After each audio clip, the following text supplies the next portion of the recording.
My name is Adam Grayson, 35 years old. I met my now ex-wife, Clara, 33, 7 years ago at a summer fair. It was one of those old-school carnivals, cotton candy, Ferris wheel rides, just pure nostalgia. She was running a small art booth, and I couldn't help but stop and talk to her. One date led to another, and soon we were married. Our marriage, for the most part, had been smooth. Nothing was perfect, but I'd always considered our bond to be grounded in trust and love. We didn't rush into having children. We waited, traveled, explored life together until last year, when we both agreed that it was time. Clara got pregnant, and our daughter, Isla, was born at the start of this year. Holding her in my arms for the first time was the most surreal moment of my life.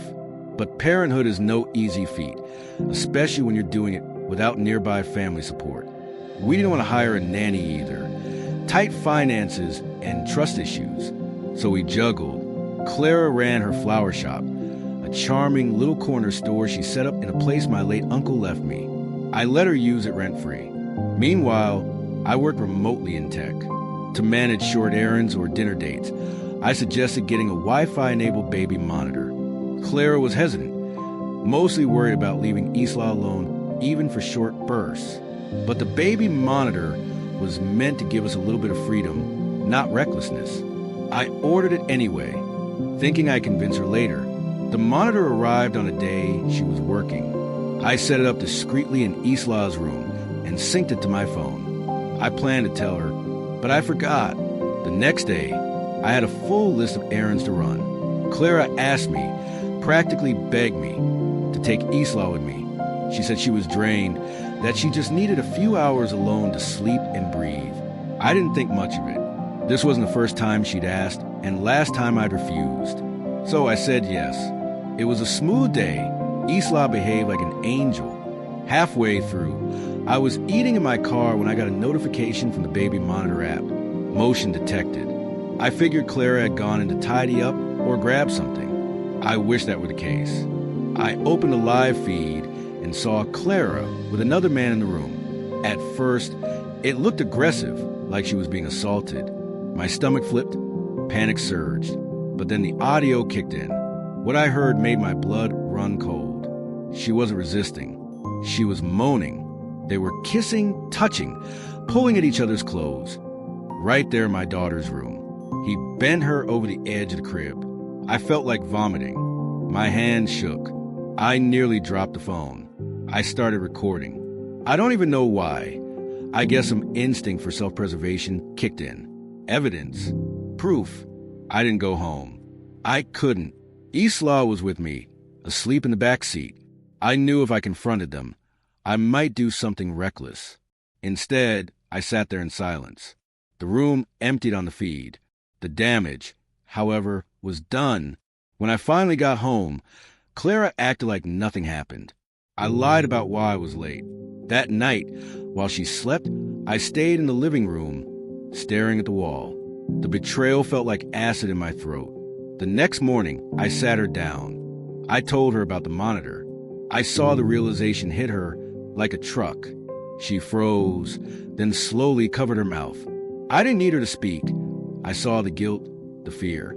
I asked her why. She had no real answer. Just sobbing, excuses, incoherent babbling. I asked who the man was. After a lot of pushing, she admitted he was a married customer. Let's call him Damien. He came in to buy flowers for his wife. Clara took that as an invitation to wreck 2 homes. The final blow came when I asked why she did it in Isla's room. She didn't answer. When she finally did, it was something so absurd I nearly lost it.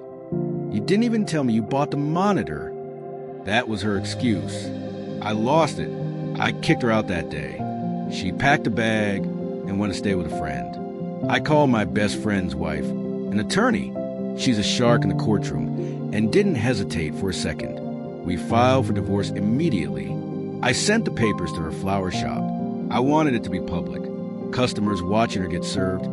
Co-workers whispering. I wanted her to feel the sting. Clara tried to call to apologize. I didn't answer. I blocked her. She fought for the flower shop during the divorce, but I held my ground. It was my property left to me by my uncle. My lawyer made a compelling case. Her infidelity was disgusting, premeditated, and took place in a child's room. The judge agreed. I got everything, the apartment, the shop, and joint custody. I let her keep the car just so she'd have to come pick Isla up in something she couldn't hide in. And then came the final nail. I found Damien's wife. Took me 5 minutes on Facebook. I messaged her. She didn't believe me at first, until I sent the video. She was devastated, but also thankful.